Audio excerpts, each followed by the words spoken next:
大家好，我是一元。我才发现到我没有做6月的玩家社群反馈1元版本。那你们以为官方这一次有放多少的投票数？回答的问题比较多，我就会放过官方吗？我怎么可能会这么容易放过他们呢？所以今天还是一样，我会整理一些票数比较高，但是官方没有选择到的问题。其中就有好几个问题是已经问了很久，官方依然没有回答的。有82个人支持的反馈，依然还是旧统帅的问题。他说希望有更多的管道把旧统帅的雕像更换成通用雕像，让更多人有机会去尝试新的统帅。就算博物馆再怎样增加他们的技能，也没有办法跟最新的统帅做比较。那么严格来讲，玩家社群反馈在6月的时候，官方是有回答过类似的问题。他说镜头回收可能会影响一些平衡之类的。我会选择这个问题出来，主要是让其他的玩家知道，其实有很多玩家都是能够接受去更换的。比方说这个玩家他同意用80个紫色雕像更换成1个雕像，用10个紫色雕像更换成1个雕像，为什么到征服赛季依然还是给紫色雕像？紫色雕像在征服赛季根本没有用处，允许玩家用紫色星星紫色雕像更换成金色雕像。这个反馈都有150票支持，官方做的版本最多的票数也就只有115票而已。所以你们看我到底要不要放过官方，他们选择的票数都不是特别高的那一种。不过你们也看到了，其实玩家都是同意官方用更换的方式替换掉他们不要的东西，甚至刚刚有玩家提出要用80个紫色雕像更换1个金色雕像，就是已经坦然接受了，就算你的数目多高也好，只要你给我一个管道可以去更换金色雕像就可以了。甚至我认为官方要500个更换1个也是可以接受的，也总比我把紫色雕像放在那边不用更好吧。唯一更换的方法就是修复王国要塞第3阶段可以更换而已，但是能够更换的雕像也只有20个而已。玩家们想要长期更换的方法，我老实说这个问题在每一次玩家社群反馈里面都有提到，而且投票率都是特别高的那一种。然而官方每一次视而不见，完全不去处理这个问题。接下来这个玩家反馈是希望国王可以看到哪一些玩家移民或者是离开。其实在之前官方是有设计过每个玩家都可以看到有哪一些玩家移民进来的，但是后来有玩家投诉这个通知太烦了，所以就把这个东西移除掉。其实我觉得没有必要到移除的那个程度，只是需要把这个通知放在王国神庙那边就可以了，又或者像这个玩家所说的，只要国王看到就可以了。我觉得这个设计其实还是不错的，而且官方都已经有开发过了，不妨你把这个东西搬去别的地方给别人看到就可以了。再来这个玩家反馈，他希望增加一个沙盒模式，在这个模式你可以选择你自己想要的搭配军器装备，可以测试一些我没有拥有的统帅。这个反馈是有83票支持的，也算是比较多。但是我觉得官方不太大可能会设计一个沙盒模式，就算设计了也不是给你们用的，都是内部人员用而已。因为用官方的角度去想，如果它出现了沙盒模式，你们已经知道这个统帅到底好不好用的，它出来的效果怎么样的话，有很大可能会削弱他们的营收。每一次新的统帅出现也算是官方营收最高的时刻，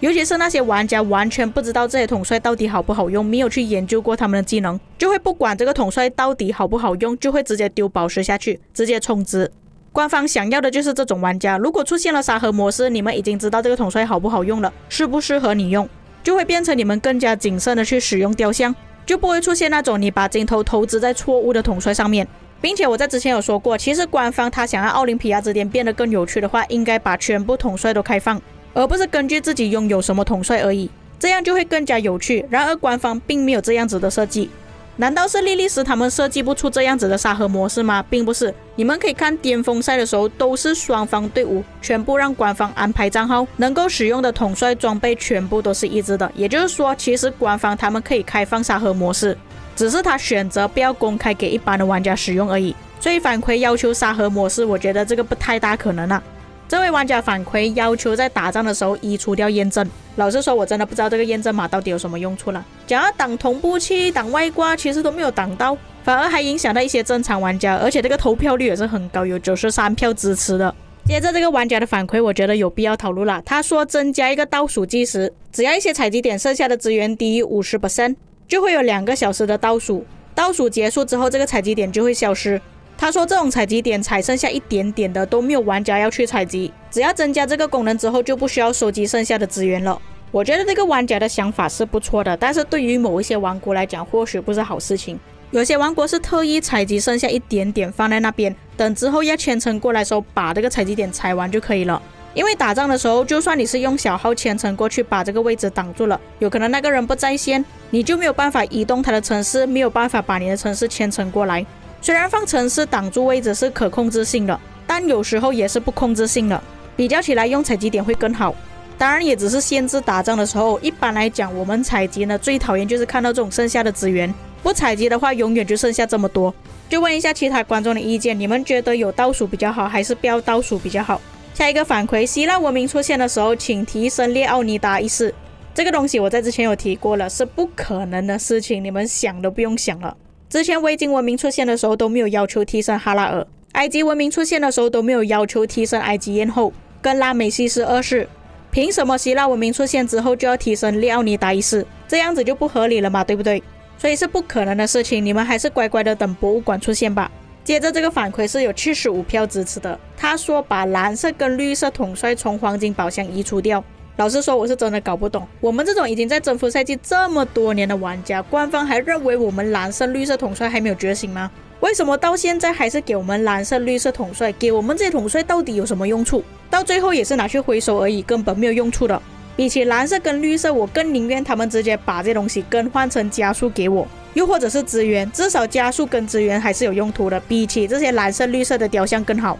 相信大多数征服赛季的玩家蓝色绿色的雕像都有过万了。像前阵子我开黄金宝箱拿的概率最高的就是蓝色统帅，平均每个统帅都拿到 1.2 万的雕像，我要这些雕像来干嘛？根本没有用处的。反而那些更有价值或者是我需要的统帅根本拿不到多少雕像。当然我也是想到他们的借口，他们讲哎呀为什么要移除掉？你移除掉 K1 K2 的玩家就不公平了，他们拿到的概率跟征服赛季玩家的概率就不一样了啊！而且假设有一些新玩家他们在征服赛季开账号怎么办呢？他们就永远拿不到蓝色绿色统帅了，是不是？你们听到也是非常逻辑，这就是为什么官方他们不要移除掉蓝色绿色统帅，不能因为我们拥有我们已经升满了而移除掉。但是我想请问，在征服赛季到底有多少玩家会用蓝色绿色统帅来打架？至少我在 K1 K2 看到的时候还是会有玩家使用蓝色统帅，绿色统帅就只有一个龙骑士而已。我觉得如果是真的不想要移除掉的话，至少把他们做的有价值一点，回收变成个人积分也好，